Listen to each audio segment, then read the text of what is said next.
Joining me now is Michael J. Fox. How are you? I'm fine, thank you. When you did the campaign ad for Claire McCaskill, I've interviewed you on a number of occasions, but tell us what you were experiencing that day and what we were seeing as a result. Well, on any given day, I have a thousand different things that I can feel, and I go through a million cycles over the course of a day. For example, right now, this is a dearth of medication. Not by design, I just take it and it kicks in when it kicks in. Sometimes it kicks in too hard and then you get what's called dyskinesias, which is that rocking motion. Rush Limbaugh suggested that you had failed to take your medication intentionally. So when you did that ad, you'd be more symptomatic and therefore more sympathetic. The irony of it is that I was too medicated and was dyskinesic. Because the thing about being symptomatic is it's not comfortable. Nobody wants to be symptomatic. It's like wanting to hit yourself with a hammer. You know, you want at all times to be as comfortable as you can be. And at this point now, if I didn't take medication, I wouldn't be able to speak. I'd have a mask face. I wouldn't be able to speak, and I'd lock up and freeze and wouldn't be able to move. So there's no time that I'm not medicated. And when you saw Rush Limbaugh pretty much imitating you on his radio show, I know that played in I didn't see it on many media outlets. You haven't seen it? No, I heard about it, but you know, it's one of those things. When I heard about it, I just my first thought was, no, you're kidding me.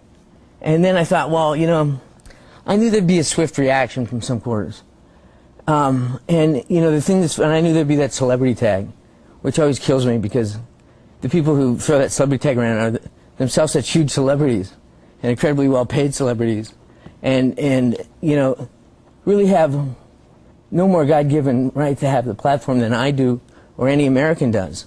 We all have a right to speak up and say what we think is right, and we all have a right to fight for the things that we believe in. And I believe that science should move forward in this country. Science is a big part of the American story, and we need to start writing a new chapter. I called Rush Limbaugh and he told me, I believe Democrats have a long history of using victims of various things as political spokespeople because they believe they are untouchable, infallible. They are immune from criticism. He went on to say, Michael J. Fox is stumping for Democrats in the political arena and is therefore open to analysis and criticism, as we all are.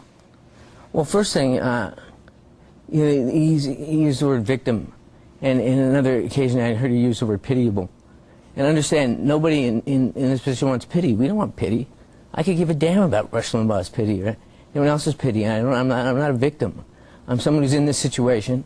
I think I'm in this situation along with millions of other Americans, whether it's, like I said, for Parkinson's or Alzheimer's or ALS or diabetes or spinal cord injury or what have you. And we have a right, if there's answers out there, to pursue those answers with the full support of our politicians. And so I don't need anyone's permission to do that. What about research on adult stem cells? That's fantastic. What about research on stem cells that have been culled from embryos and may be able to be produced synthetically?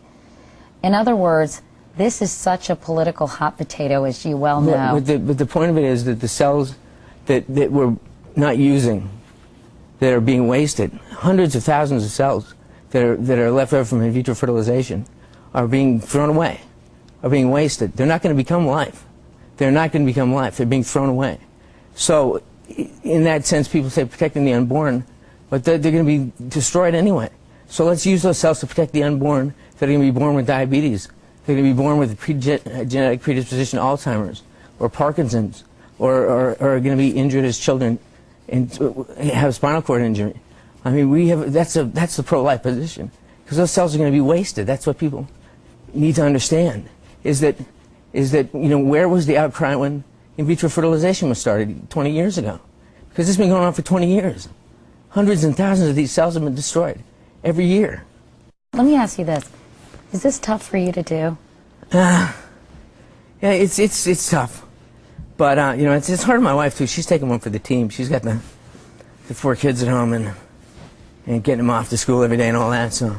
But as your symptoms become more severe and the medication becomes less efficacious as the years go by, how tough is this for you to sit here and talk to me like this? Honestly, this is, I really feel this, that you get in your life very few chances to make a difference. And I'm really, if this is the circumstances that make that possible, like I said, I'm grateful for it. When I'm in my life with my kids and hanging out, it's easier. There's not, stress is really an exacerbating factor.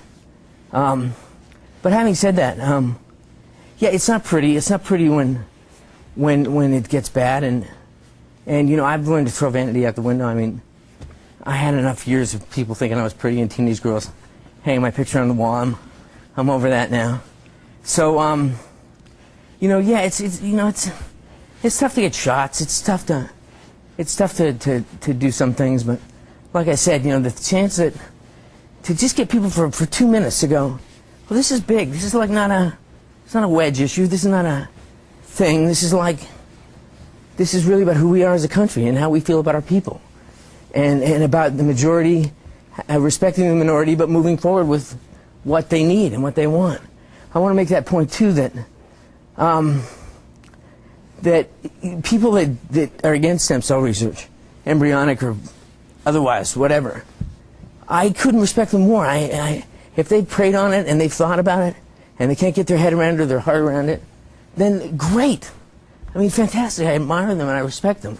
All I say to them respectfully is, if there's a majority that also prayerfully and thoughtfully and emotionally and intellectually and in every other way weighed this and came on the other side and said, no, I think it's the right thing to do, to very carefully tread these waters to save these lives, then you have to respect that too. And don't resort to name-calling or inflammatory language or mocking or whatever you need to do. Just have a discussion about it, and we'll see what happens.